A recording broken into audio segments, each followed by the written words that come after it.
Merci d'être présent pour cette première séance de l'année du séminaire transversal. J'accueille donc avec plaisir Julien Abed, donc, que vous connaissez tous. Donc, après avoir été agrégé de lettres modernes et docteur en études médiévales à l'université de Paris 4 Sorbonne. Donc, Julien Abed est donc aujourd'hui maître de conférence à l'université de Lorraine en langue, littérature et spiritualité médiévale. Il a écrit de nombreux articles et des présentations, donc des poésies de Charles d'Orléans, et les articles portent notamment sur la figure de la Sibylle, sur également quelques textes relatifs au monde arthurien, la figure de Merlin par exemple, la traduction de la prophétie à Mérimnie. Et il va aujourd'hui, comme vous le voyez sur le diaporama qui est au tableau, nous parler de nature, sexe et culture chez Christine de Pisan. Je vais donc sur ce point lui laisser l'ensemble tout de suite la parole, et donc pour à peu près dans 3 quarts d'heure, 1 heure s'il le veut bien. Et donc vous avez à côté de vous les papiers qu'il nous a bien voulu nous fournir, comportant les textes sur lesquels il s'appuiera, ainsi d'ailleurs que leur traduction, si on peut dire ça comme ça, ou du moins leur considération en français moderne. Alors merci beaucoup Laurent pour ta présentation et merci à tous et à toutes d'être présents aujourd'hui. Donc comme le dit mon titre, je voulais m'intéresser conformément au titre du séminaire transversal naturel à la question de la nature chez une autrice du début du XVe siècle qui est Christine de Pisan. J'ai ajouté donc dans mon titre l'idée de culture et l'idée de sexe parce que ce sont les rapports entre les différentes choses que j'aurais analysées à travers quelques œuvres. Je commence mon diaporama avec une image de Christine, illustrée enluminée dans un manuscrit de son livre des 100 ballades. Il y a de nombreuses images de Christine de Pisan, notamment à l'entrée de nombreuses de ses œuvres. J'en ferai circuler un certain nombre d'images durant cette conférence. Christine de Pisan, elle est connue pour être la première autrice, non pas à écrire bien évidemment, mais à vivre de sa plume, c'est-à-dire à avoir fait de l'écriture un véritable métier. C'est comme ça qu'on la célèbre généralement dans l'histoire littéraire. Cette manière de vivre de sa plume, elle s'est fait, cette vocation d'écrivaine, elle est consécutive à une triple perte qu'elle évoque dès le début de ses premières œuvres. Perte d'un protecteur royal, Charles V, mort en 1380, qui était le protecteur de son père, mort de son propre père, Thomas de Pisan, venu d'Italie, astrologue, médecin à la cour du roi Charles V, et puis mort de son mari. Un veuvage, le fait d'être orpheline, dirige Christine vers les lettres, et vers le fait de vivre de sa plume et de simplement se nourrir elle-même et puis nourrir ses propres enfants. Elle s'engage donc en littérature et elle s'engage également contre une littérature puisqu'elle va écrire, dès le début de sa carrière, contre une œuvre très importante du Moyen-Âge dont on aura à reparler, qui est le roman de la Rose. Elle s'inscrit donc en rapport avec une tradition littéraire précédente, et elle poursuivra son travail littéraire, notamment dans la première décennie du XVe siècle, entre 1400 et 1410, à travers une œuvre dans laquelle elle utilise de nombreuses allégories pour à la fois parler d'elle-même, c'est la part autobiographique qu'on verra beaucoup dans les textes que je vous donne à lire aujourd'hui, et puis dans une dimension allégorique qui, là encore, la relie à une tradition littéraire précédente. Alors c'est dans ce cadre et dans certaines de ces œuvres que j'ai pris le parti de parcourir un petit bout de l'œuvre très grande, immense de Christine de Pisan, qui a écrit des milliers de vers, des milliers de pages, et notamment de me concentrer sur 2 ouvrages qui se succèdent, le livre de la mutation de fortune en 1403, et puis le livre de La vision Christine en 1404. Et puis je vous donnerai un petit extrait, si on a le temps de le commenter, du livre de la Cité des Dames, pour laquelle elle est peut-être la plus célèbre à notre époque. Voilà, je m'appuierai également, on le verra, dans mon parcours sur quelques œuvres précédentes dont elle a pu s'inspirer et contre lesquelles elle s'inscrit en faux, notamment le roman de la Rose de Guillaume Delory, c'est surtout la partie écrite par Jean Demain, et puis certains de ses prédécesseurs comme Alain Delille et Bernard Sylvestre. Je représenterai ces œuvres un petit peu après.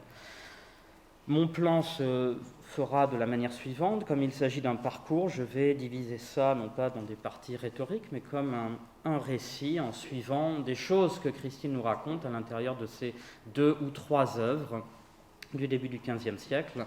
Et je verrai successivement, grâce à un assez large extrait de La mutation de fortune, comment Christine évoque sa mère, comment elle fait intervenir Fortune qui va lui faire changer de sexe. Une partie centrale sera consacrée à quelques excursus vers des œuvres littéraires précédentes avec lesquelles elle entre en débat. Et puis mes 2 derniers chapitres, je les ai nommés un petit peu comme se nomment les chapitres des œuvres narratives de Christine de Pisan. Comment nature refait surface et comment Christine de Pisan repense sa propre création littéraire à l'aide d'extraits, d'assez larges extraits du livre de la Vision Christine. Voilà, ça permettra de suivre un petit peu de façon chronologique ces œuvres de Christine de Pisan et de voir comment Christine de Pisan corrige des auteurs précédents, elle les prend à partie et révise les propres mythes ou les propres allégories qu'ils avaient créés, et comment elle est amenée elle-même à revisiter, à réviser, à corriger ce qu'elle avait dit dans ses œuvres précédentes. Voilà pour mon plan. Donc un premier chapitre ou une première partie sur la manière dont Christine parle de sa mère. Cela se passe dans le livre de la mutation de fortune. Vous voyez là encore le livre s'ouvrir avec une représentation de la femme de Christine qui se représente très souvent comme une femme au livre, une femme dans son atelier, dans son étude, là où elle écrit au milieu des livres, où elle compile des œuvres précédentes. Qu'est-ce que la mutation de fortune ? C'est une grande et très large histoire universelle, très ambitieuse, démesurée dans sa forme, mais qui commence par une brève histoire personnelle, en forme donc de petites sections autobiographiques, qui entend conférer à Christine l'autorité pour écrire tous les livres qui vont suivre. C'est à l'intérieur de cette œuvre qu'on retrouve une première apparition de l'allégorie nature, mais une allégorie qui n'est pas forcément là où on l'attend. Dans la section autobiographique, Christine commence par parler au chapitre 3 de son père. Elle parle de son père, Thomas de Pisan, comme d'un individu. Même s'il n'est pas nommé, on reconnaît à travers les traits qu'elle prête à ce père et duquel elle dit tenir, un certain nombre de traits autobiographiques par lesquels il est identifiable. Une lecture autobiographique est donc possible puisque le père est censé donner 2 pierres précieuses qui sont 2 dons, astrologie et médecine, et qui correspondent bien évidemment au métier du véritable père biologique de Christine de Pisan. Et puis au chapitre 5, on en passe à la mère, et c'est mon premier extrait. Alors pour des raisons techniques, je vous ai mis dans le PowerPoint la traduction en français moderne, elle n'existe pas, donc c'est un peu moi qui ai traduit les extraits, donc c'est très très mauvais, et il vaut mieux suivre sur l'exemplier que je vous ai donné, vous avez le texte en langue originale, et où j'ai repris la traduction. Donc je vais lire les textes en langue originale, le texte est en vers, et puis vous pouvez suivre comme mes étudiantes et mes étudiants sur le texte en français moderne en face pour vous aider de la compréhension si vous en sentez le besoin. Après le portrait du père, donc, un petit extrait consacré à la mère. « Ma mère, qui fut grande et laide, et plus preux que Pentazélé, Dieu proprement la compassa, en tout cas, mon père passa de sens, de puissance et de prix, nonobstant, eut-il moult appris, et fut reine couronnée, très à donc qu'elle fut née. De sa vertu, de sa puissance, chacun a assez connaissance. Il a père qu'elle n'est oiseuse, nul temps, et sans être noiseuse, chacun en droit soit en besogne, de maintes diverses besognes. Et bien peuvent tester prouver ses œuvres, partout sont trouvées. Mout en fait tous les jours de belles, qui voudraient toutes compter celles qu'elle a faites et toujours fait, il n'aurait jamais nul jour fait. Ancienne sans en vieillir, et ne peut sa vie faillir jusqu'au jour du jugement. Dieu lui donna le régiment du monde à croître et maintenir, très ce qu'il l'a fait, pour soutenir en vie humaine créature. On l'appelle Dame Nature, mère et selle à toute personne. Dieu, frères et sœurs, tous nous sommes. On voit ici l'effet de surprise qui est progressif à l'intérieur du texte, puisque la mère annoncée ne correspond évidemment pas à la mère biologique, et il y a donc déjà un écart entre la présentation des deux parents. Cet effet de surprise est souligné par le fait que le texte ménage une progression dans ce dévoilement. Elle est allégorisée d'abord comme une reine couronnée, et on voit bien qu'on tend ici vers une dimension allégorique. La dimension collective est soulignée, il ne s'agit pas de la mère de Christine elle-même, mais de la mère de chacun, de tous, qui agit partout. L'intemporalité est également soulignée, puisqu'elle est dite ancienne et moute ancienne, et puis ensuite on peut voir un certain nombre de traits qui font tendre cette Dame Nature vers la masculinité. Les mots de vertu, de puissance, par exemple, sont à relier, bien évidemment, à ce qui était dit du Père auparavant. Christine se donne donc ici, au début de la mutation de fortune, une double parenté, une parenté biologique du côté du Père et une parenté sublime, mythique du côté de la Mère. Elle reprend ainsi les parentage double des héros antiques, comme Énée, dont la mère aussi est déesse, et le père mortel. Et de ce fait, elle occulte la mère biologique, qui, comme elle va le révéler après, n'a pas encouragé ses dispositions intellectuelles, les ambitions littéraires ou artistiques de sa fille, malgré l'affection qu'elle a pu lui porter.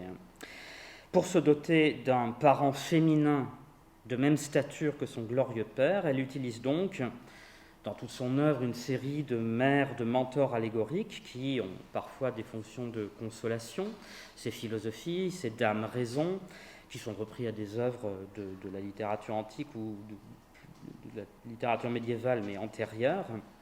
Et elle utilise là, pour la première fois, Dame Nature. Dame Nature est décrite ici comme une sorte de virago exceptionnel qui tient de la reine des Amazones, Pentésilée, à laquelle est d'ailleurs consacré un chapitre dans le livre de la Cité des Dames, comme exemple de femme qui a réussi à fonder une cité. Et elle joue son rôle ici assez traditionnel de partenaire de Dieu dans la création.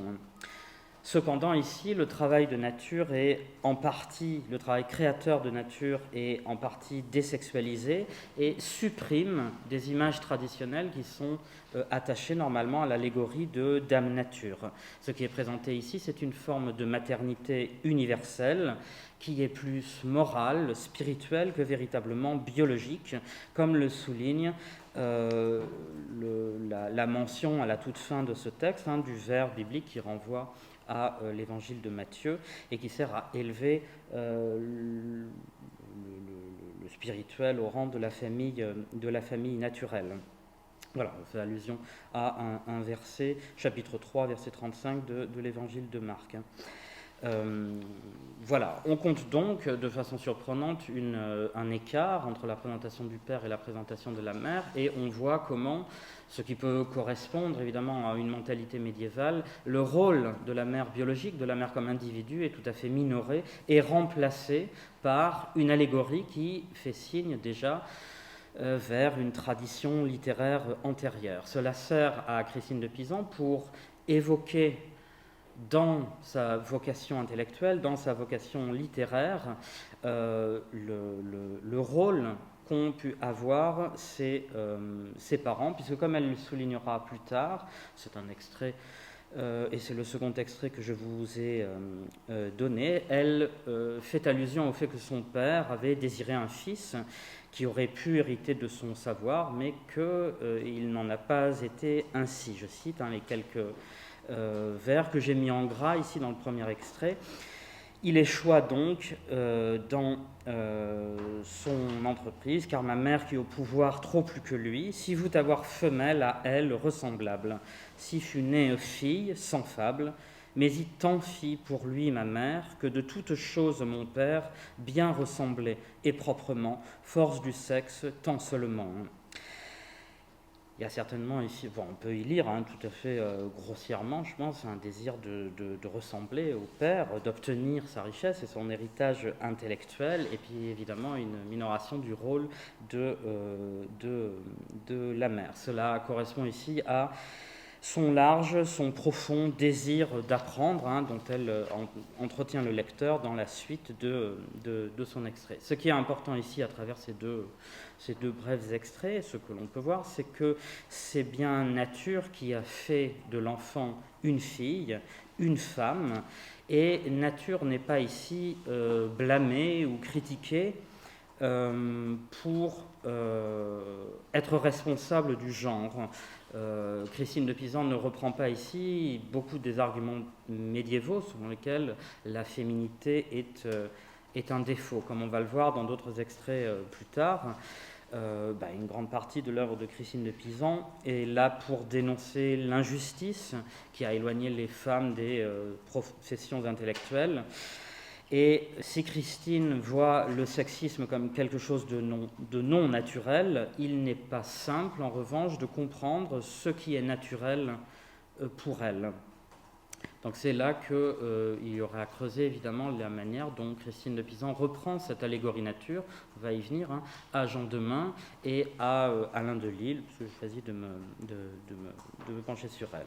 Notons également que cette dame nature fait également don à Christine, de la même manière que le père biologique avait fait des dons. Elle lui fait don d'une couronne d'or et de 4 bijoux précieux, discrétion, considération, rétentive et mémoire, c'est-à-dire beaucoup de choses qui sont liées quand même, de près ou de loin, même si c'est complexe à voir, à la raison ou aux capacités intellectuelles.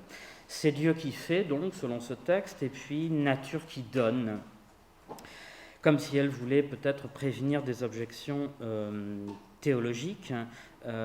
Christine précise que ces qualités appartiennent à l'esprit, qui est la création directe de Dieu, alors que nature façonne surtout les corps. Donc à la suite de ces mentions de dons intellectuels, Christine intervient pour corriger un petit peu la chose et faire comment dirais-je, reprendre une distinction traditionnelle entre ce qu'est le rôle de la nature par rapport au rôle de Dieu.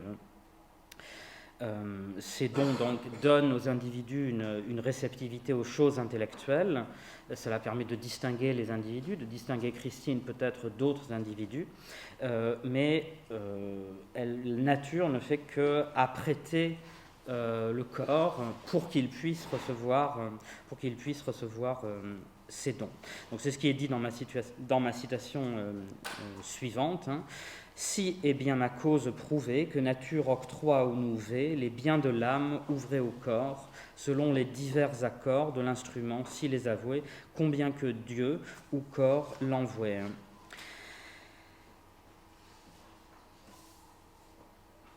Ce qu'on peut voir ici, ou ce qu'on peut déjà entrevoir, c'est l'idée qui sera creusée par la suite, que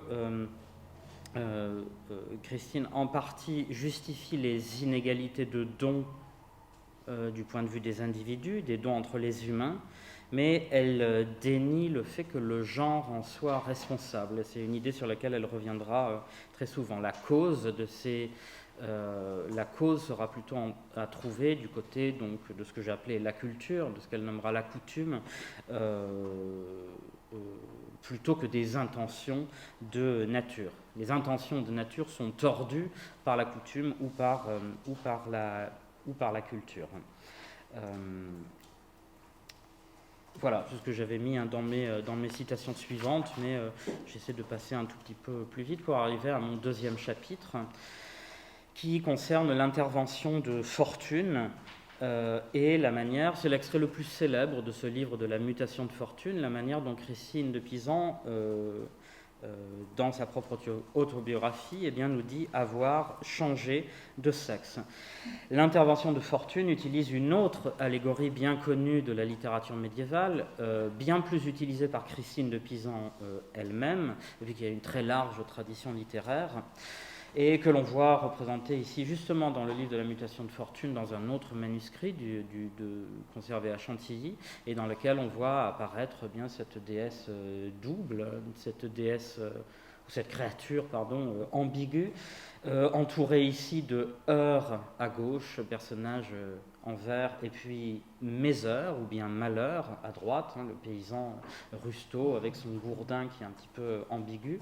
Et vous la voyez avec à son pied du feu et de l'eau, ce visage double, ce visage à double couleur, qui signale bien évidemment son caractère inconstant, versatile, imprévisible qu'on connaît bien dans la littérature médiévale. Christine réutilise cette déesse de provenance douteuse qui avait déjà été un peu en partie discréditée par la tradition depuis Boès, ou chez Alain de Lille également, qui a trouvé de larges échos dans l'histoire de la littérature, et elle en souligne, Christine de Pisan, l'arrivée par l'intention de nature. Donc c'était l'extrait sur lequel je suis vite passé, que je lis rapidement, c'est le deuxième petit extrait, les 3 lignes là en bas.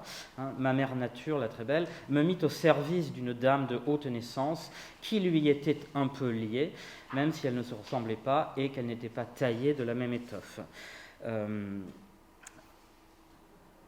Peu d'affinité, peu de ressemblance, une parenté lointaine entre nature et fortune, et qui fait que cette fortune ne peut être vue qu'avec une certaine suspicion. Cette arrivée de fortune dans l'autobiographie de Christine de Pisan sert donc à retracer les premières années heureuses de la vie de Christine, et notamment ces 10 années joyeuses à la cour d'Hymen, donc représentant le mariage évidemment et les enfants qu'elle a pu avoir, mais représentant également le revers de fortune, puisque fortune est par nature, si j'ose dire, versatile, et donc c'est elle également qui fait mourir le mari dans un récit qui est resté célèbre et qui est allégorisé comme un naufrage en mer. Cette nouvelle intervention de fortune, eh bien, c'est ce qui a trait avec le très long texte que je vous mets derrière moi, mais que vous avez à la page 2 de mon exemplier, et dans lequel j'ai mis en gras les petits passages qui m'intéressent plus intensément. Ce qui nous est dit, c'est que ce changement de fortune, ce revers de fortune est caractérisé comme merveilleux. Le secours que veut apporter fortune est d'emblée quelque chose de très étrange, d'extrêmement surprenant. Que fait fortune? À l'instar de nature, elle va se mettre à manier, à toucher, à réagencer Christine, comme il est dit dans les vers en gras, il me toucha par tout le corps, chacun membre bien mon records mania et tint à ses mains. Et ce qu'il en résulte, c'est une transformation, une transmutation, une métamorphose qui donne son titre à l'œuvre, la mutation de fortune. C'est d'abord en référence à la notion de métamorphose, et il y a bien évidemment un intertexte que ne manque pas le lecteur médiéval et qui est Ovide derrière. Le résultat, c'est de se sentir, c'est quelques vers plus bas, transmué. Ce mot, je l'ai mis en gras parce qu'il est important lexicalement, il comporte un préfixe trans qui revient en fait à l'intérieur du texte et qui dit le passage d'un état à un autre. Que ressent Christine qui se dit transmuée ou tresmuée? C'est que, un peu plus bas, sa chair est muée et enforcie, et ma voix formant engrossie, et corps plus dur et plus isnel. La sensation, c'est d'abord, après l'intervention de fortune, d'habiter un corps qui a tous les signes ici de la masculinité, et l'explication en est donnée quelques vers plus bas, c'est que Christine est devenue vrai homme. C'est ce qui lui permet de revenir sur cette notion de merveille. Alors cet extrait, c'est le plus célèbre actuellement de l'œuvre de Christine de Pisan. Ce n'est pas l'extrait qu'en avait gardé la Gardée Michard, mais c'est l'extrait sur lequel on réfléchit le plus à notre époque, et depuis la connaissance de cette œuvre, la mutation de fortune, puisque ce changement de sexe physique dit également le changement de vocation le changement de genre qu'elle attribue ici, allégoriquement, aux vicissitudes du destin. La perte affective, les besoins financiers donnent à Christine ce que son sexe lui avait dénié. Et donc, fortune est vue ici comme une sorte de correctif à l'œuvre de nature. C'est celle qui permet, comment dirais-je, la possibilité de changer le cours de son propre voyage, pour filer la métaphore du naufrage, à travers les topoi qu'on reconnaît ici et qui sont traditionnels dans la littérature, de l'homo obligator, etc., etc. Ça permet à Christine de Pisan de garder la maîtrise de son propre voyage. Je n'ai pas le temps de commenter le texte de près, mais Fortune est d'abord la maîtresse de Christine, et puis à la suite de la transmutation ou de la mutation de Fortune, eh bien c'est Christine qui devient bon maître de son propre navire, de sa propre nef et de son propre voyage. Donc sous le changement sous le revers de Fortune, eh bien, elle utilise ici, en tout cas une fois, c'est pas vrai en fait dans le texte et dans les vers qui vont suivre, mais elle utilise le mot masculin pour se désigner elle-même. Et comme vous le voyez dans la conclusion de cet extrait, or fus-je vrai homme, n'est pas fable, de nef menée entre mes tables, Fortune, ce métier m'a pris. Elle est donc à la fois disciple de Fortune, en tant que maîtresse, comme de nature. Ce changement de sexe légitimé en quelque sorte par Ovide donne lieu à une série de comparaisons dans la suite de la mutation de Fortune, avec Circé notamment, avec Tirésias, et puis avec toute une idée qui est reprise déjà par la géographie chrétienne ancienne, que Christine connaît, qu'elle reprend dans le livre de la Cité des Dames, avec les exemples de Perpétua, par exemple, ou des moines travestis, Marina, Euphrosine, qu'elle évoque dans la Cité des Dames. Christine confère donc à Fortune l'idée d'un contre-pouvoir à nature. L'identité ne vient donc pas seulement de la naissance, mais aussi de la chance, du hasard, de la circonstance. Le fait de devenir homme repose ici sur des modèles de femmes viriles qui possèdent intelligence, courage, intégrité, que les normes culturelles ont, en tout cas à l'époque de Christine de Pisan, dénié évidemment aux femmes. Alors, on a pu se poser la question de savoir à quoi sert ce changement de sexe, ou tout ce récit sur le changement de sexe, et à quel point ça lui sert d'insister en amont de son œuvre. On peut émettre la double hypothèse, ou bien l'idée que peindre sa propre dépression, son chagrin, son veuvage, demander les marques de féminité, de se dépeindre comme femme et demander comme correctif le fait de se dépeindre comme homme, entrer dans l'œuvre littéraire en disant que sa voix est forte, que son corps est plus rapide, que son intelligence est plus aiguë. Et puis, en même temps, on peut souligner évidemment que cette transformation en homme souligne l'acquisition d'un nouveau rôle social comme poète, intellectuel, conseiller politique, responsable de famille, c'est-à-dire tous les rôles sociaux qui sont assumés par les hommes en son temps.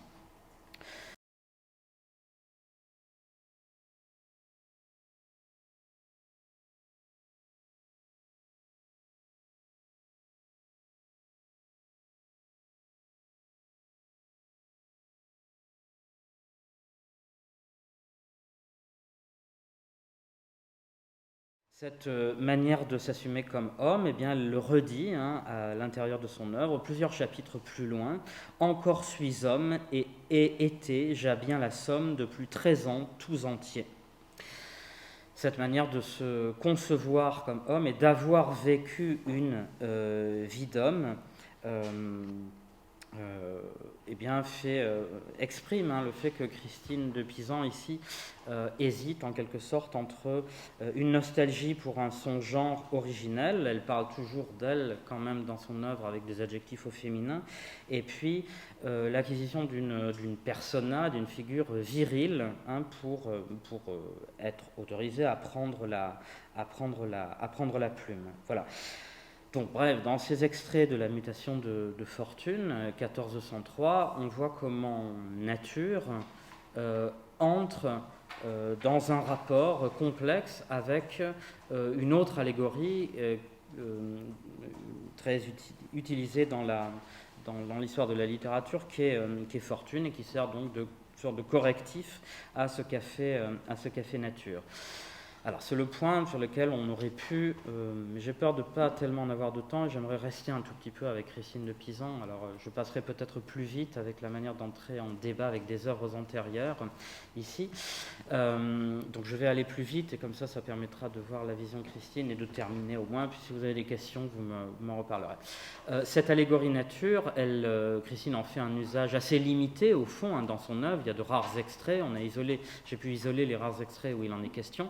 En revanche, elle puise dans une tradition littéraire, intellectuelle, philosophique antérieure très riche, et notamment dans l'œuvre fondamentale du dernier tiers du XIIIe siècle, qui est le roman de la Rose de Jean Demain, qui est la continuation du roman de Guillaume de Lorris.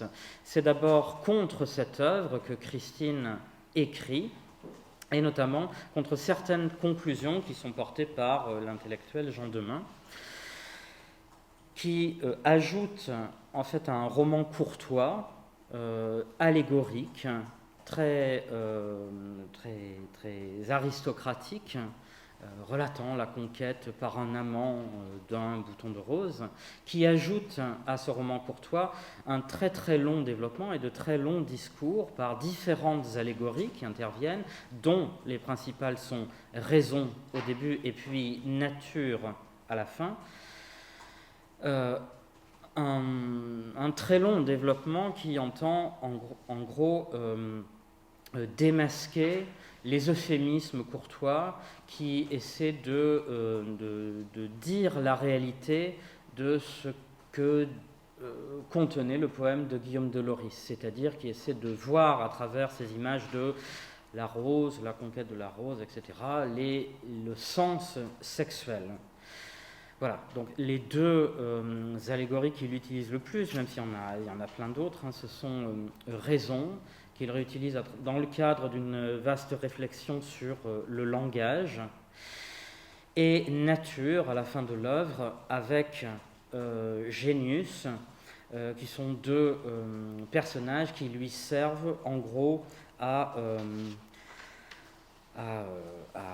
débusquer les sens grivois, les sens sexuels que l'on pouvait trouver sous la rose et sous toutes les métaphores courtoises. Dans sa présentation de nature, Jean Demain utilise une image particulière dont vont s'emparer les manuscrits. L'iconographie médiévale, c'est celle de la forge de nature. Alors je vous ai mis quelques-unes de ces images dans les manuscrits. J'insiste parce que je vais terminer avec l'image de la forge chez Christine de Pisan.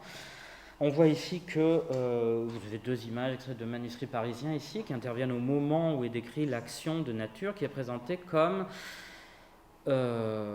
quelqu'un qui forge, c'est-à-dire dans la position masculine reprenant celle de dieux forgerons qui sont particulièrement masculins.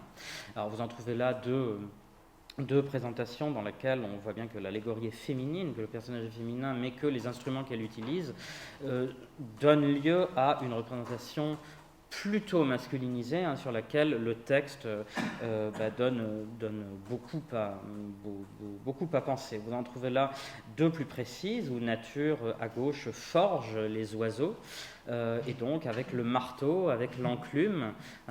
Les manuscrits représentent à la lettre évidemment ce que dit le texte sous forme de métaphore, et on en trouve une image plus inquiétante à droite où le même marteau et enclume sert à fabriquer des bébés, mais déjà on a une espèce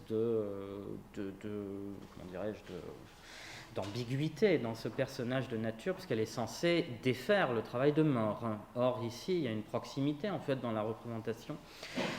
Voilà, tout ceci formant une métaphore, évidemment, du travail sexuel que, bien évidemment, prennent à partie les enlumineurs, qui ne manquent pas de mettre ici à gauche dans un manuscrit de Chicago, de mettre en face la métaphore et la signification de la métaphore.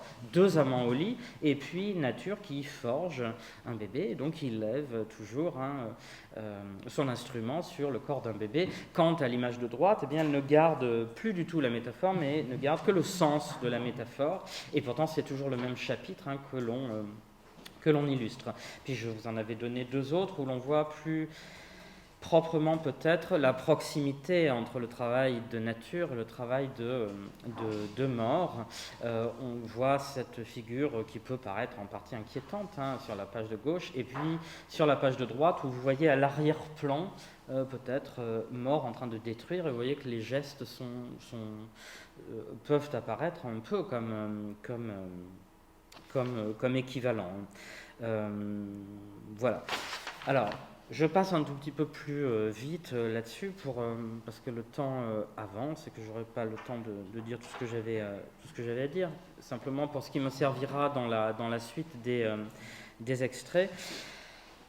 Ce sur quoi insiste le roman de la Rose quant au rôle de nature et dans son rôle à l'intérieur de la diégèse, en fait, nature et Génus viennent comme des interventions miraculeuses qui vont dénouer l'intrigue à la fin. Et à travers de très longs développements, Génus et nature qui représentent la fertilité, mâle et femelle, viennent au secours, se mettent au service en fait des allégories qui étaient utilisées dans le roman de la Rose, à savoir le dieu d'amour, Cupidon, et puis sa mère Vénus, qui avait servi à dénouer l'intrigue. Cupidon et Vénus comme métaphorisant le désir masculin et le désir féminin. Il y a une manière chez Jean Demain de conclure sur cette idée de nature en faisant quelque chose de tout à fait séparé. C'est ça que je voulais montrer un peu plus en détail. Faisant de nature quelque chose qui est tout à fait contraire à la raison ou raison. Cette alliance-là, elle avait cours dans des œuvres précédentes, et notamment chez Alain Delille, mais Jean Demain l'a défait, en quelque sorte, en faisant l'éloge du désir sexuel masculin, particulièrement, et où il présente finalement une vie selon la nature, qui n'est pas du tout gouvernée par la raison ou par la vertu, mais qui est gouvernée par la libre promiscuité sexuelle, hétérosexuelle. Alors pourquoi cette œuvre est-elle fondamentale ? On ne sait pas exactement pourquoi, mais en tout cas tout le monde y pense au XIVe et au XVe siècle, et puis c'est en partant du roman de la Rose que Christine de Pisan a commencé son travail d'écriture. Le roman de la Rose, en tout cas la partie de Jean Demain, donne à penser la compatibilité entre la loi naturelle d'un côté, puis les enseignements ecclésiastiques, la morale sexuelle de l'autre. Et c'est pour ça que les choses que présente le roman de la Rose seront repris et donneront lieu à débat tout au long du XIVe siècle et du XVe siècle. Et il y a une vaste littérature là-dessus. Voilà. Alors je passe un tout petit peu, mais je reviendrai dans les questions, parce que j'avais pris plaisir à lire Alain Delille dans ma préparation, donc je suis prêt à en parler, parce que cette œuvre est fascinante, mais je n'aurai pas le temps de... Voilà. Donc Jean Demain fait un travail aussi par rapport à un prédécesseur du XIIe siècle, qui est Alain Delille, et qui faisait aussi un usage de nature.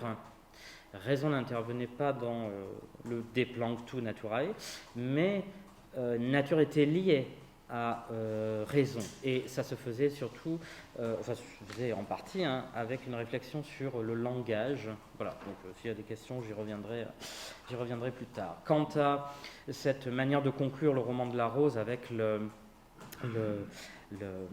l'idée qu'il faut continuer à perpétuer le travail de nature, ça se dit à travers ces vers célèbres, hein. Ne laissiez pas déconfire, greffe avez, pensez d'écrire, n'ayez pas les bras emmouflés, martelés, forgiez et soufflez, hein. Et cette image est importante parce qu'elle combine avec la forge le travail biologique et la procréation sexuelle, qui est la chose la plus importante, hein, à la fin du roman de la Rose, les célibataires, les asexuels et les en prennent pour leur grade. Enfin, l'œuvre est très claire sur ce point. Il n'est pas question de mariage non plus, hein.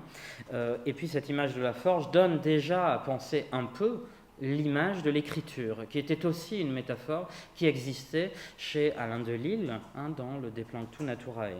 Voilà.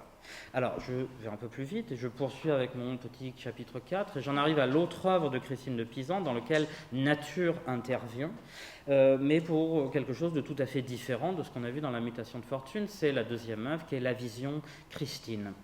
Fortune est chassée et nature va revenir triomphante.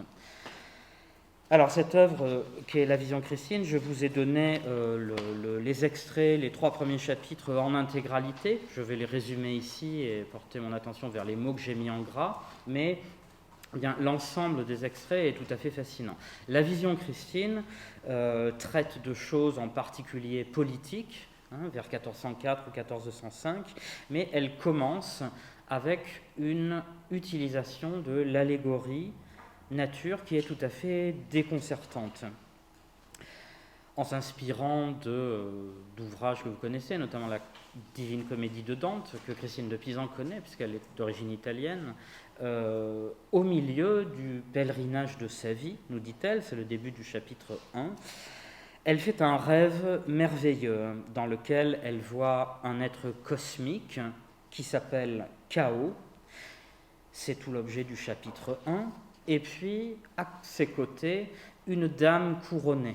Pas exactement une dame couronnée, mais plutôt, comme le dit le début du chapitre 2, une grande ombre couronnée, de forme féminine, comme ce fut la semblance d'une très puissante reine, naturellement fourmée, sans corps visible, ne palpable. Une large vision donc avec un être cosmique et une dame couronnée qui n'est pas nommée, mais qui est très évidemment nature, de façon évidente ici. Son devoir, c'est de nourrir perpétuellement Chaos. Et pour cela, elle est entourée de tout un attirail d'instruments de cuisine, comme des moules à gaufres, semblables à ceux que l'on trouve à Paris. Elle est présentée au milieu d'une cuisine cosmique, dans lequel elle a un mortier de fiel, miel, plomb et plumes. Son travail est de nuit et jour continuer à le nourrir. Tout ceci évidemment est vu en songe, et à mesure que l'esprit de Christine s'approche pour être le témoin de cette merveille, son esprit, c'est le chapitre 3, tombe entre les mains de nature et il est à son tour modelé et cuisiné comme les autres, selon la volonté explicite de la dame. Elle se voit donner un corps féminin. Après avoir été avalée par Chaos, une femme de chambre arrive et va lui donner un liquide doux et sucré. Et au ventre de Chaos, le texte dit transglouti au ventre de Chaos, et vous retrouvez dans transglouti le gluta, mais vous trouvez également le trans dont on a déjà parlé tout à l'heure.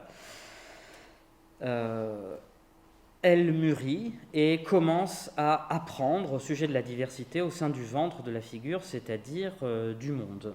Alors cette vision allégorique et tout à fait curieuse montre ici des influences également littéraires, notamment le mythe raconté dans le Timée, que le Moyen-Âge connaît bien, dans lequel le monde est représenté comme un animal vivant.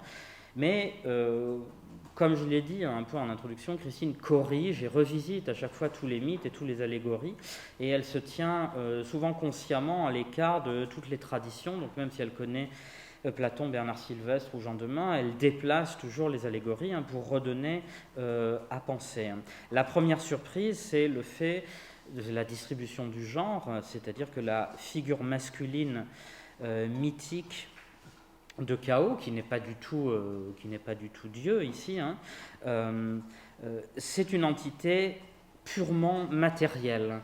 Dans le chapitre 1, vous relirez la manière dont sa bouche, son ventre représentent le monde, et donc le masculin est du côté de la corporalité, de l'appétit insatiable, de l'impossible plénitude, et cela utilise, les détails sont très nombreux, hein, sur les 2 tuyaux qui sont dans cette figure et qui mènent de la bouche vers l'autre bouche du corps. On a affaire à une inversion de la scatologie, puisque ce qui sort à l'issue de tous les tuyaux qui proviennent de la bouche, ce sont de vrais esprits.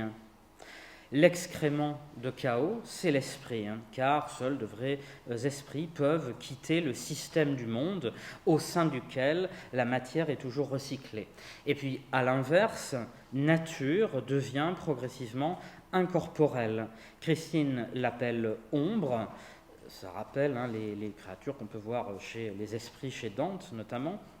Et elle souligne volontiers qu'elle n'est pas visible, qu'elle n'est pas tangible. Et on a affaire ici à une forme de, peut-être pas de renversement, mais de redistribution des stéréotypes genrés, traditionnels, matériels et spirituels, mais que dans des œuvres précédentes. Nature n'est pas ici la nature forgeron qu'on voyait chez Jean Demain. En même temps, nature a aussi des signes de féminité, plus que dans le mythe de Jean Demain, puisqu'elle est chargée d'une tâche spécifiquement féminine, celle de cuisiner, de nourrir un homme, et cela peut montrer aussi que, en quelque sorte, la nature phallique qu'il y avait chez Jean Demain, avec son marteau et son enclume, pouvait déboucher sur une poétique franchement misogyne, antiféminine, qui se centre sur le désir masculin. Et dans ce texte de Christine de Pisan, nature dans sa cuisine est censée être plus proche d'une poétique dont on ne dira pas qu'elle est féminine particulièrement, mais qui va assimiler son travail, le travail de la reproduction, à quelque chose d'autre, hein, qui est le labeur quotidien des femmes.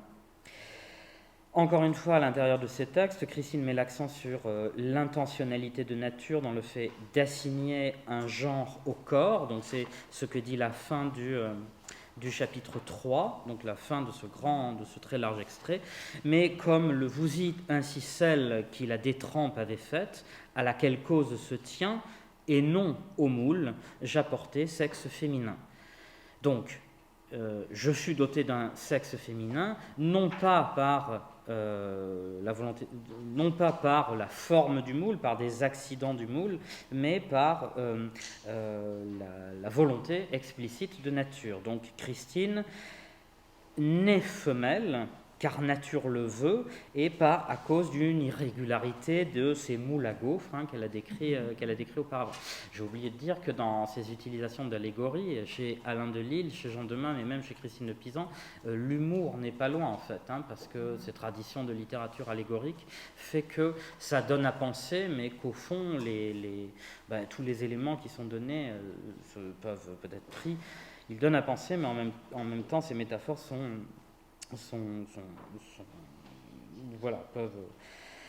peuvent utiliser des traits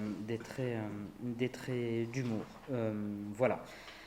De la même manière aussi que dans la mutation de fortune, on peut voir l'arrivée ou l'intervention d'une femme anonyme. C'est la femme de chambre de nature. C'est une femme sage qui nourrit les nouveau-nés avec le liquide doux et sucré auquel j'ai fait allusion tout à l'heure, et qui peut représenter, elle, la mère biologique de Christine, qui endosse ici un rôle modeste à l'intérieur de l'œuvre. En revanche, ce qui change bien évidemment par rapport à l'extrait de la mutation de fortune, c'est que le sexe lui-même ne change pas et il n'y a pas d'intervention de fortune. Voilà pourquoi j'avais intitulé ce chapitre consacré à la vision Christine, le fait que le départ de fortune chassée, et le retour en force, le triomphe de nature. Alors on voit ici qu'il y a une seule année d'écart dans sa création, ou 2 ans d'écart, peu importe, entre la mutation et la vision. Eh bien, Christine corrige sa propre manière de se représenter. Voilà. Je vais terminer parce que j'ai l'impression que je passe beaucoup de temps avec un dernier extrait. C'était l'objet d'un dernier chapitre où je passe un tout petit peu plus vite, où je voudrais revenir sur ces idées de nature et de forge et de sexe, pour montrer que dans un ultime extrait de La Vision, cette fois-ci au livre 3, chapitre 10, donc bien plus tard dans l'œuvre, Christine est amenée à repenser sa propre création et à mettre en parallèle la création biologique, l'œuvre de nature, et puis la création artistique.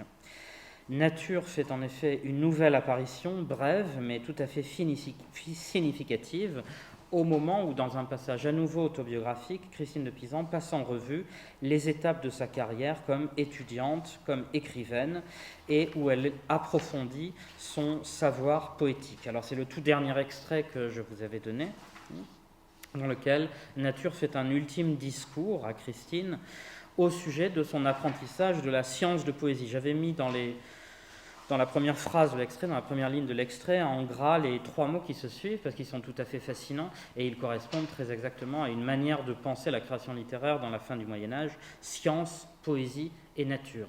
Mais ce n'est pas du tout la même fonction dans la phrase. Nature donne comme conseil à Christine, donc ce que vous trouvez dans le dernier extrait: prends les outils et fière sur l'enclume la matière que je te baillerai, si durable que fer, si forge, chose délitable. Le conseil de Nature fait donc de Nature non plus du tout une instance qui préside à la procréation et à la biologie, mais ici comme une muse littéraire, par une forme d'économie très surprenante, très remarquable. Christine relie ici un certain nombre d'intuitions centrales au sujet de la création artistique ou littéraire, et puis du genre. En premier lieu, elle souligne, comme dans La Mutation, que c'est Nature elle-même qui doue d'une aptitude à apprendre. Donc on a de nouveau voir ressurgir l'ancien engagement entre raison et nature qui fait son retour, contre ce qu'en disait Jean Demain, puisqu'elle identifie ses capacités intellectuelles avec les dons de nature, et Christine refuse ainsi l'objection que savoir et écriture soient des activités non naturelles pour les femmes. Il n'y a pas besoin de père pour les livres, puisqu'elle va pouvoir en devenir la mère, et c'est justement ce que va dire la fin de l'extrait, où Christine revient et révise l'ancienne analogie entre la création et la procréation. Elle réinvestit ici une ancienne métaphore qu'on trouvait chez Alain Delille, qui avait utilisé l'écriture comme la métaphore du sexe, et Christine renverse la perspective en faisant de la naissance d'un enfant une métaphore pour l'écriture. Elle adapte la métaphore du marteau et de l'enclume, qu'on trouvait particulièrement développée dans le roman de la Rose, mais en la désexualisant, en mettant de côté tous les sous-entendus grivois qui avaient glissé Jean Demain.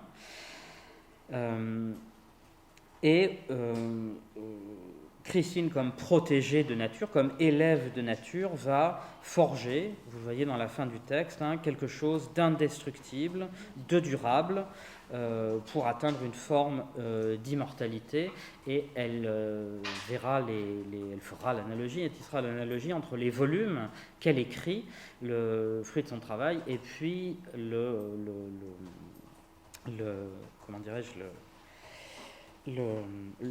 l'enfantement. Et le texte se termine par une image traditionnelle qui a une longue tradition monastique, où contraste la douleur de l'enfantement charnel et puis la joie de la maternité spirituelle. Voilà, transcendant donc la dichotomie entre nature et culture, Christine dépeint la déesse réhabilitée comme pouvant la mener sur la voie du sublime de ses mentors, et au livre 3, dans la suite, c'est Dame Philosophie qui prendra le relais de Dame Nature, et Dame Philosophie sera présentée comme une déesse qui est proprement Dieu. Voilà. Voilà, je pense que je vais m'arrêter là. J'ai vu une conclusion, je voulais mettre, c'était un peu facile. Vous voyez là une signature possible de Christine de Pisan dans son manuscrit, ce fameux scribe X sur lequel il y a beaucoup d'études, parce que si on attribue tous les manuscrits du scribe X, ça veut dire qu'on a énormément de manuscrits autographes de Christine de Pisan et qu'on peut se demander à quelle vitesse elle pouvait écrire. Et puis je voulais terminer aussi. Mais ce n'est pas narquois de ma part, c'est simplement pour le rappeler, un extrait du Lagarde et Michard, non pas pour en rire du tout, mais pour voir qu'il y a peu, en fait, voilà, la réception de l'œuvre de Christine de Pisan n'était pas la même qu'à notre époque, surtout par ignorance des textes qui n'étaient pas édités ou qui n'étaient pas connus. Vous voyez ici les 2 petites lignes que Lagarde et Michard consacre à Christine de Pisan. Elle se trouva veuve à 25 ans. On cite la ballade qui donne les signes les plus forts de la féminité. « Solette suis sans ami de Mouret ». C'est un vers de la ballade, mais ce n'est pas du tout le vers principal, puisque le vers initial, c'est « Solette suis et Solette veuille être ». Ça ne signifie pas « je suis toute tristounette d'être seule », ça signifie « je suis toute seule, mais je veux l'être ». Donc le sens est déjà différent. Et puis, dernière phrase, sa poésie nous touche par une vive sincérité, une grâce toute féminine. On a pu en juger par les extraits. Mais c'est aussi, je cherchais cette réception ancienne de Christine de Pisan, qui lui est très largement défavorable au XIXe et dans la première moitié du XXe siècle, parce que j'y cherchais aussi le mot naturel, qui est un vocable qui aurait très bien pu intervenir pour caractériser Christine de Pisan ici. Voilà, mais je ne l'ai pas trouvé dans les choses que j'ai regardées entre Lançon et Lagarde et Michard. Voilà, je m'arrête là pour avoir laissé du temps peut-être à des questions. Merci. Je suis sûr que les questions vont venir, et il est temps de voir comment la question ici de la nature et du naturel vient croiser les problématiques les plus contemporaines relatives notamment au genre et peut-être même d'une certaine façon interroger cette manière dont Christine de Pisan à un moment donné se pense homme grâce à la fortune pour se retrouver femme, si j'ai bien compris, grâce à la nature. Mais peut-être pas du tout la même que celle dont on pouvait penser au départ qu'elle est le fruit de la nature. C'est peut-être une question d'ailleurs qu'on peut se poser. Est-ce que ce passage par le masculin, d'une certaine manière, ne transforme pas ce qu'on entend par féminité, de telle sorte que cette dernière ne correspond plus du tout à la fameuse grâce féminine dont parlait la fin de la formule de Lagarde et Michard, justement, donc qui est troublante en termes de clichés. Peut-être Christine de Pisan on dirait féminine, mais grâce féminine, peut-être pas. Non, de toute façon, les clichés sont différents d'une époque à l'autre, ils ne se transportent pas. Oui. Et quand on prend parti contre les clichés, eh bien, on est amené à prendre le contre-pied d'un très grand nombre de choses et de stéréotypes, ce qui fait qu'on ne se retrouve pas forcément à travers les choses. Voilà. Alors, je ne sais pas, est-ce que d'autres questions sont posées? Ou peut-être juste, on va laisser peut-être le temps à d'autres de poser des questions. Peut-être tu proposais de revenir sur Alain de Lille, alors justement, à propos de quoi? Et puis moi, j'aurais aimé peut-être une clarification, si j'ai bien compris ce que fait Jean Demain par rapport à Guillaume de Loris, où en gros il met les pieds dans le plat, si je résume, et d'une certaine façon lit le roman de la Rose comme en quelque sorte une sorte d'apologie du désir masculin. Absolument, oui, tout à fait. Et une apologie très, comment dirais-je, très, très virulente. Le texte plaide pleinement pour une morale sexuelle qui dérange beaucoup et qui a alimenté beaucoup des débats littéraires et intellectuels au XIVe et au XVe siècle. Voilà. Et sinon, pour Alain de Lille, donc j'en dis simplement un mot, j'y faisais allusion parce que c'est une source explicite pour Jean Demain et qu'il y a donc une ligne très nette dans l'allégorie nature entre Alain de Lille, Jean Demain et Christine de Pisan, même si on n'est pas sûr que Christine de Pisan manipule le texte d'Alain de Lille. Et donc, de la même manière que Christine de Pisan est amenée à réviser et à réagencer les différentes allégories et mythes contenues dans Jean Demain, de la même manière, Jean Demain réagence les choses qui étaient contenues dans l'œuvre d'Alain Delille. Alors dans l'œuvre d'Alain Delille, il y a deux choses, j'en ai cité deux volumes. Donc c'était l'Anticlodianus et le De Planctu Naturae, dans lequel est fait justement une utilisation de cette allégorie, et c'était surtout la plainte de nature qui, à mon sens, donnait beaucoup à penser et faire un lien avec les auteurs qui vont suivre. Donc la plainte de nature, c'est une large œuvre allégorique dans laquelle nature vient se plaindre, comme le dit son titre. Elle a été chargée lors de la création du monde de perpétuer, d'inventer les formes naturelles sur ses enclumes. C'est lui qui forge l'image de la forge, enfin celui qui donne l'image de la forge. Et comme elle se sent mal à l'aise dans ce bas monde, elle retourne dans les sphères supérieures et elle délègue son travail à Vénus.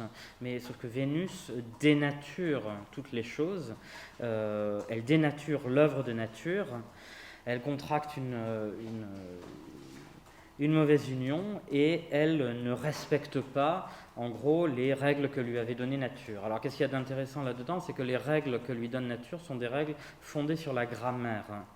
Comme il y a l'idée que le monde a été écrit par Dieu, il obéit à des règles de grammaire qui sont aussi les règles de notre propre langue. Et donc lorsque nature se plaint du désordre des conduites humaines, elle se plaint en fait du désordre des règles de grammaire. Et donc on a une analogie ici qui est très curieuse et qui est parfois très poussée dans l'œuvre, qui ressemble parfois à un exercice scolaire, un parallèle entre l'ordre naturel et l'ordre du langage, le masculin et le féminin sexuel étant la même chose que le masculin et le féminin dans la grammaire. Et donc les fautes de Vénus sont présentées comme des fautes contre le langage. Sont des comportements humains dans lesquels l'œuvre s'ouvre sur la dénonciation du vice principal qui est la sodomie. C'est représenté très explicitement comme une faute contre une règle de grammaire qui ne doit voir le masculin qu'aller avec le féminin. Et donc si j'ai parlé d'humour aussi, on peut en trouver chez Alain Delille. Donc si des gens parmi vous connaissent très bien Alain Delille, ils me corrigeront ensuite, mais cette chose est poussée un petit peu à l'extrême, puisque dans cette réflexion sur l'ordre naturel et l'ordre grammatical, la réflexion est poussée sur les verbes d'action, qui ne doivent être que transitifs directs, et sur l'idée que les verbes déponents, par exemple, entretiennent un peu le flou et sont suspects. Voilà. Donc il y a cette part d'humour, mais l'idée principale quand même est une réflexion sur l'accord qu'il peut y avoir entre sur l'idée de la grammaticalité du monde. Et ça, c'est une idée sur laquelle Jean Demain utilise, mais qu'il utilise dans le discours de raison et pas du tout dans le discours de nature. Ce qui fait qu'il scinde entre deux entités ce que Alain Delille avait au contraire conjoint. Et du coup, ça fait un petit parcours, enfin, je ne sais pas si ça fait un parcours, mais on pourrait réfléchir à ce qui oppose Alain Delille et Jean Demain et ce qui va opposer Jean Demain et Christine Le Pisan, sans que Christine Le Pisan ne reprenne exactement les conclusions d'Alain Delille. Voilà, en petit mot simplement. Merci Julien pour ton éclairage sur Alain Delille. Je ne vais pas te poser une question sur Alain Delille parce que tu as déjà bien éclairé. Je vais poser une question, je ne sais pas trop comment la poser. Elle concerne la finale. Tu as dit en quelque sorte, avec la dernière partie, on transcende l'opposition nature-culture. Tu as dit quelque chose comme ça. Oui. J'ai l'impression que... C'était une formule un peu au démarrage, facile. En effet, nature est présentée comme quelque chose, un artisanat qui vous place dans un donné, et dans ce donné, en plus, la culture genrée fait que vous êtes d'un côté ou vous êtes de l'autre, donc vous êtes systématisé et catégorisé. Et il y a comme une lutte par rapport à cette position naturelle pour finalement se situer de l'autre côté pour pouvoir bénéficier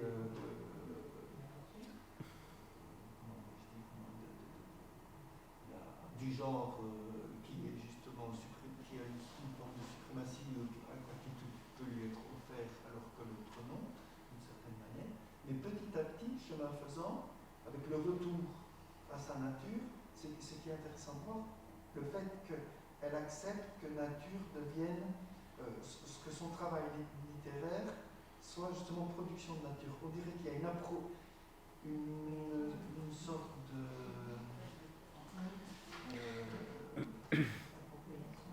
d'appropriation réciproque avec la nature qui fait qu'elle se sent de nouveau bien dans sa nature. Et la nature n'est plus simplement le donné de départ, mais ce qui permet de travailler, c'est finalement ce avec quoi on est constamment. C'est-à-dire, on pourrait dire, en théologie on appelle ça création continuée, mais un dynamisme interne qui est vivant et qui n'est plus cette espèce de donnée de départ. C'est-à-dire qu'il y a comme je vois comme un glissement sémantique sur la notion de nature. Absolument.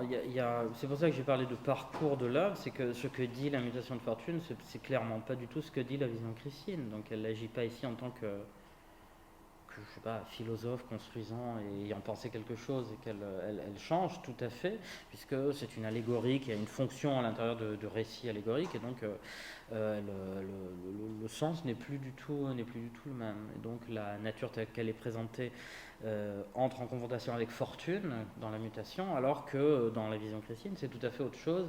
Et le texte de la vision chrétienne est intéressant parce que après ce mythe initial, il y a ce lien curieux qui est fait entre l'œuvre de nature et l'œuvre artistique de Christine de Pisan.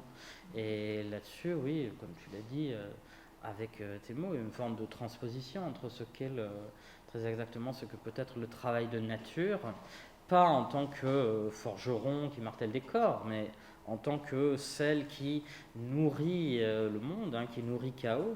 Et dans ce sens-là, elle reprend la chose pour essayer de penser sa propre création littéraire. Le dernier mot que j'avais mis, c'est « a donc me pris à forger jolie chose ». Et le terme « forger » ici désigne le travail littéraire. Et donc, on voit bien que... Enfin, on voit bien... Ce terme n'est pas repris par hasard parce qu'il fait écho, alors c'est pas un sens qu'invente Christine de Pisan, il n'est pas utilisé forcément ici par métaphore, mais il fait très clairement quand même référence dans un contexte où nature est intervenue aux images qu'a utilisé Jean Demain, qui est le texte littéraire qui a le plus de succès au début du XVe siècle, et à toutes les images qui sont présentes de nature, forgeron, voilà. Et il y a une suite, puisque Jean Demain, il va chercher chez Alain Delille, et puis elle revient sur les uns et les autres dans la succession. Oui. Ensuite, l'idée de forge pour désigner l'écriture, c'est une métaphore courante dans la poésie du XVe, et je ne pense pas que Christine de Pisan soit celle qui emploie la première, cette métaphore. Mais elle la reprend ici, sans doute dans cette espèce de débat avec son prédécesseur Jean Demain, très certainement.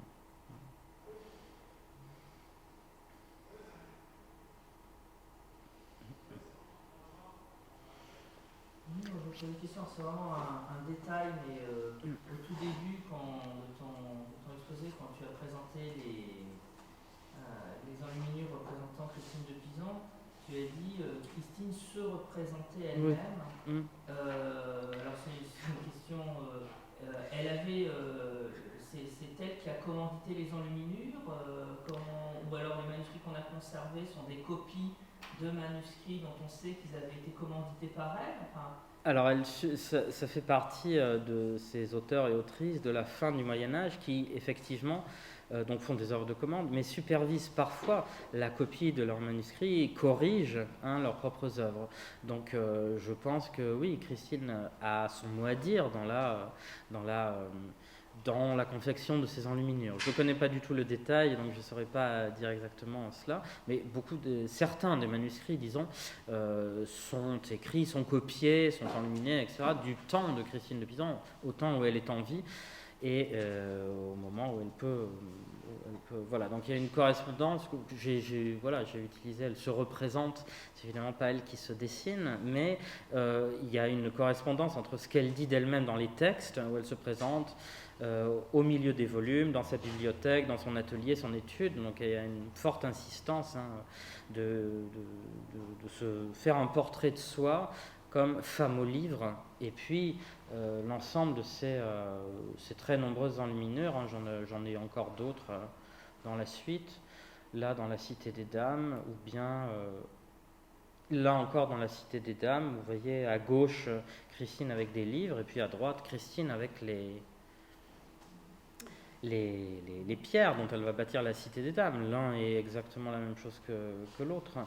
Et puis, vous en avez là, j'en avais encore d'autres, là par exemple, avec ces dames allégoriques ou ces créatures mythologiques qui lui servent de modèle. En voilà encore une autre où elle est en posture d'enseigner aux gens. Donc elle est très souvent représentée avec un livre, c'est pas par hasard, c'est très certainement en partie de sa volonté. Mais il y a beaucoup d'autres choses à dire sur l'image du livre à l'entrée d'un livre. Elle peut aussi être représentée en train de donner un livre à son commanditaire. Il y a d'autres images célèbres.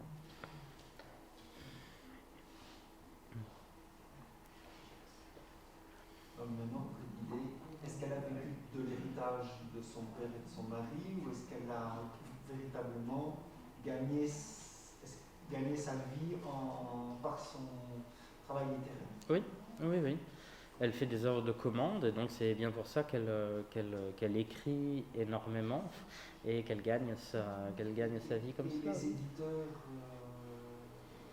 de l'époque, je veux dire, par rapport à une femme, c'était une chose qui était entendue ou pas si, ça ne sait pas. Non, elle est connue, disons, dans tout ce qu'on peut lire sur Christine de Pisan. Elle est très souvent rappelée que c'est le premier exemple de femme, vivant de sa plume. Enfin, elle a de très très nombreux prédécesseurs masculins. Donc ce système-là de commande, il est en place depuis très longtemps. Donc le fait qu'une femme en prenne le relais n'est pas tout à fait impossible, ou il n'est pas impensable en tout cas. Donc bref, comme j'ai terminé avec la gare des Michards et c'est très méchant, on peut aussi terminer avec ce que je dis, et peut-être qu'on se rendra compte plus tard qu'elle n'est pas, quand on dit c'est la première à, il y a peut-être aussi d'autres exemples, quand on dit c'est la première avec la Cité des Dames à prendre la défense, etc., il faut bien que ces arguments, elle ne les a pas tous inventés, donc il y a aussi une littérature qui lui préexiste et qui est déjà une réflexion contre le roman de la Rose, avec des visées qu'on peut dire pro-féminines, ou qu'on peut dire... Donc beaucoup des arguments qu'elle utilise peut-être lui préexister en partie. Donc c'est plutôt le milieu culturel dans lequel elle a vécu qu'il faudrait prendre en compte. Donc j'ai dit, elle entre en débat contre le roman de la Rose. Il y a des épites fameuses en 1399, donc c'est son début de carrière en quelque sorte. Elle converse avec de très nombreux intellectuels sur l'utilité du roman de la Rose, sur ce qu'il dit, etc. Et elle trouve aussi des appuis chez des clercs, Jean Gerson, et des femmes, alors je ne sais plus si c'est Gontier-Coll ou Pierre-Coll, mais la femme de l'un des deux, qui est l'un des plus farouches adversaires de Christine de Pisan, la femme de cet adversaire prend le parti de Christine. Donc c'était une querelle littéraire, l'une des premières que l'on connaisse dans notre littérature. me demandais, elle a quelle postérité dans les siècles qui suivent immédiatement? Parce qu'au moment de la guerre des Michards, on a l'impression qu'elle est méconnue. Mais je ne connais pas du tout bien cette époque-là. Ce qui me frappe, c'est que plein d'exemples sont communs avec Louise Dabbé, par exemple, dans Penthesilée, Minerve, etc. Et Ouais.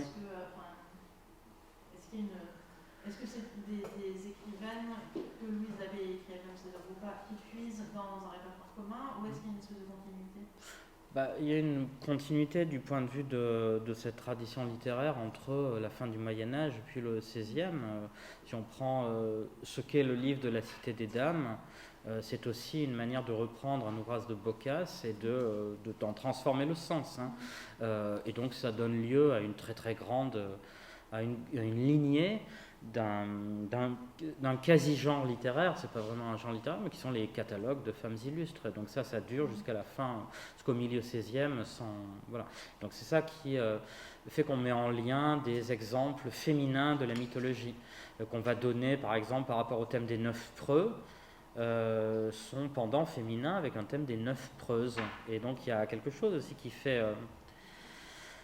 qui rapproche cette époque-là de la nôtre, la fin du Moyen-Âge de la nôtre, c'est cet effort pour donner des équivalents féminins à des listes de héros, de preux, de prophètes masculins.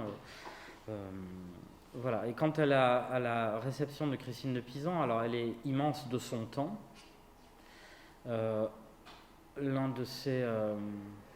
Un de ses maîtres en poésie, qui est Eustache Deschamps, la célèbre dans une ballade en des termes dithyrambiques. Donc ce qui montre qu'elle a un écho tout à fait important dans les milieux les plus dans les milieux intellectuels. Pour ce qui est de son oubli, je ne saurais pas exactement le dater, mais Élisène de Crène au XVIe siècle connaît Christine de Pisan et elle utilise sa matière. Son oubli est plus voilà, doit dater de cette époque, je ne sais pas. Mais ça n'est que très tardivement que l'œuvre de Christine de Pisan est revenue sur le devant de la scène, et particulièrement un peu plus par le biais des gender studies, un peu des études anglo-saxonnes, avant, de façon antérieure à sa réception en France. Et les éditions de texte maintenant sont, si je ne me trompe pas, totalement faites. Les éditions de textes sont disponibles, mais pas toutes les traductions. Le livre de la mutation de fortune, il n'y a pas de traduction, par exemple, intégrale en français moderne. Voilà, mais c'est assez récent. Je sais pas, on pourrait la dater des années 70 ou 80 du XXe siècle. Voilà. Avant, oui, c'est vrai que la Garde des Michards, ou Gustave Lançon, qui dit de Christine de Pisan que c'est l'un des plus authentiques bas bleus de notre littérature, ne connaissent de Christine de Pisan que quelques ballades, et on a retenu d'elle ou de son écriture pas du tout la description du monstre chaos et des références au Timée de Platon. On en retient d'elle que des ballades où elle se plaint de son veuvage. Et je l'ai dit tout à l'heure, on ne veut retenir de son œuvre que cela. Voilà. Donc c'est une grande... Est-ce que c'est pas aussi lié à une question générale, à une conception générale de la littérature qui rend aveugle à l'intertextualité et aux références philosophiques, en plus d'une certaine façon dans une logique aussi de constitution d'un canon littéraire et de l'institution de la discipline littéraire dans les lycées français. André Chervel a montré comment ces problématiques-là jouaient un rôle essentiel dans la façon même dont on construisait l'image de la littérature en France. Oui, c'est pas spécialement la France, c'est un problème, à mon sens, plus général. C'est à un moment donné où la seule voie d'entrée sur le texte, c'est l'auteur et sa biographie. Et plus sa biographie peut être racontée, plus facilement on recasse l'auteur. Et donc, finalement, la tentation, c'est de ne retenir que ce qui est racontable biographiquement et lié à l'écriture d'auteur, et pas du tout les aspects abstraits et philosophiques et autres. À mon avis, c'est pas typiquement français. Je pense que c'est toute l'Europe à un moment donné qui a raconté l'histoire à partir de ça. Oui, et puis les notices de la Garde des Michards insistent beaucoup là-dessus, même chez les auteurs qu'on connaît beaucoup mieux, même chez Lamartine ou chez... on racontera, et effectivement, à partir d'éléments biographiques, on peut connaître... Je pense, tu connais mieux ça que quand on nous a enseigné le Moyen-Âge, c'était Rutebeuf, Lyon, mais c'est oui, mais on nous a aussi raconté Rutebeuf et Lyon à partir de scènes biographiques et pas à partir de problèmes difficiles et plus difficiles, plus loin de nous, comme l'allégorie. Ça fait attendre la tradition critique du 19e, d'une certaine façon. Oui. Et le milieu, alors, pas tout à fait quand même, parce que le milieu explique l'œuvre, c'est pas tout à fait ça, c'est l'histoire individuelle explique l'œuvre, je dirais plutôt. Christine était malheureuse, c'était une femme, donc ses poèmes sont féminins, sincères, puisqu'elle est triste, la pauvre. Moi, ce qui m'a frappé quand même dans les deux lignes de la guerre de Michal, c'est qu'elle est mise à côté de Charles d'Orléans, Eustache Deschamps et François Villon. C'est quand même pas rien. C'est quand même pas rien non plus, donc c'est très curieux. À la fois, on les met quand même à côté des plus grands, et puis on lui met deux lignes minuscules. Mais c'est quand même pas rien. Enfin, non, pour défendre absolument la guerre des Michards. Je sais plus la date du La Guerre des Michards, je sais plus de quand date la première édition, parce qu'il y a aussi l'idée que la poésie de la fin du Moyen-Âge est beaucoup moins célèbre. On a retenu Charles d'Orléans et Villon, mais la plupart des autres poètes, Guillaume de Machaut, Eustache Deschamps, etc., ne sont pas connus. Et la grande thèse qui a mis à l'honneur tout ça, celle de Daniel Poirion en 1965. Donc je ne sais pas si c'est à partir autour de cela. Puis de toute façon, dès le Moyen-Âge, ces poètes se nomment les uns les autres en faisant référence aux uns et aux autres donc dès Guillaume de Machaut, en fait, Eustache Deschamps cite explicitement Machaut comme son maître. Il va rendre hommage à Christine de Pisan comme la muse éloquente, etc. Et Christine de Pisan elle-même citera, donc il se forme une chaîne un peu canonique dans laquelle Christine de Pisan avait sa place effectivement au XVe siècle. Donc il a suffi de reprendre un peu parmi la réception de Christine de Pisan dont parlait Claire tout à l'heure, il y a le Martin Lefranc, c'est 1440, le champion des dames, où il y a énormément de choses aussi sur Christine de Pisan. Comme femme illustre. Donc elle a fait un catalogue de femmes illustres, La Cité des Dames.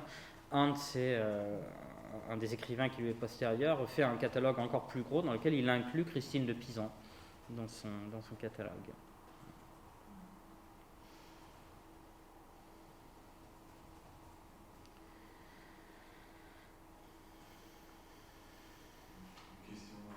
Sur la grammaticalité. Est-ce qu'il y a une conscience quelque part, vraiment pure curiosité, de l'arbitraire du signe? C'est-à-dire qu'on voit bien qu'il est beaucoup question d'un signe motivé, à savoir féminin et corps, et le changement du corps. Mais par exemple, Fortune et Natura ne sont pas des femmes en vertu d'une motivation quelconque, mais c'est l'arbitraire de la langue qui leur a assigné le genre féminin.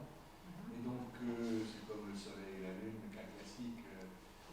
Alors, évidemment, les langues de référence, si je comprends bien, c'est forcément l'astralatin et puis l'italien qui est la langue de proximité. Mais dans les trois cas, fortune et nature sont du féminin.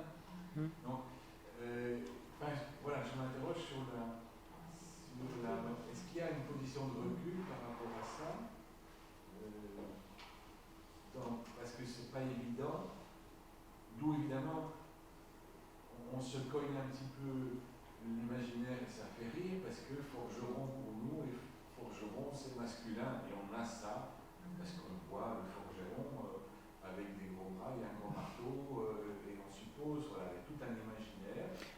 Pour eux aussi, il y a un imaginaire avec Vulcain, etc. Donc voilà, oui. On a quelque chose qui est une représentation où la sexuation féminine dépend de la langue et de l'arbitraire du signe. Voilà. Est-ce qu'il y a une conscience de ça? Alors, il y a deux, je répondrai en deux temps à la question. Le premier temps, je vais répondre, et puis le deuxième temps, je laisserai Yves parler. Pour le premier temps, je dirais que oui, il y a non seulement une pleine conscience, mais il y a un plaisir de jouer justement avec le genre des mots et les stéréotypes qu'on s'en fait. C'est pour ça que Christine de Pisan n'est sans doute pas quelqu'un qui invente et rebouleverse tous les signes du masculin et du féminin parce que c'est une femme.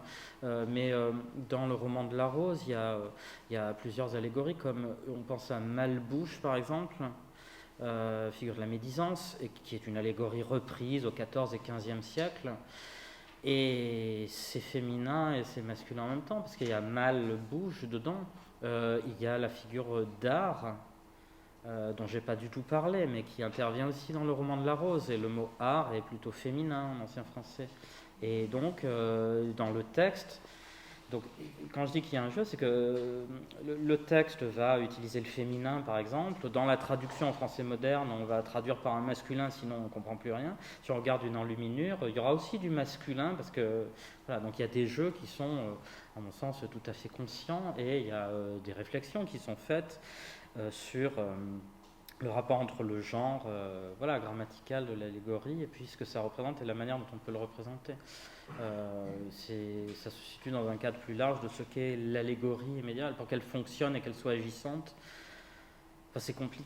Je ne sais pas si je vais réussir à le dire, mais pour qu'un personnage comme Hypocrisie puisse parler, il faut qu'elle fasse des discours hypocrites. Donc qu'elle dénonce, qu'elle montre qu'elle est hypocrite tout en s'en dénonçant comme hypocrite, en disant « moi je suis hypocrite ». Alors ça, voilà, l'allégorie tombe complètement à plat, mais ça fait un jeu littéraire pour lequel les médiévaux sont sans doute coutumiers. Voilà. Et quant à l'autre partie plus profonde de ta question sur ce qu'est l'arbitraire du signe et voilà, et ce qu'il en est dans ce que les philosophes médiévaux pensent du langage, donc je laisse Yves prendre la parole.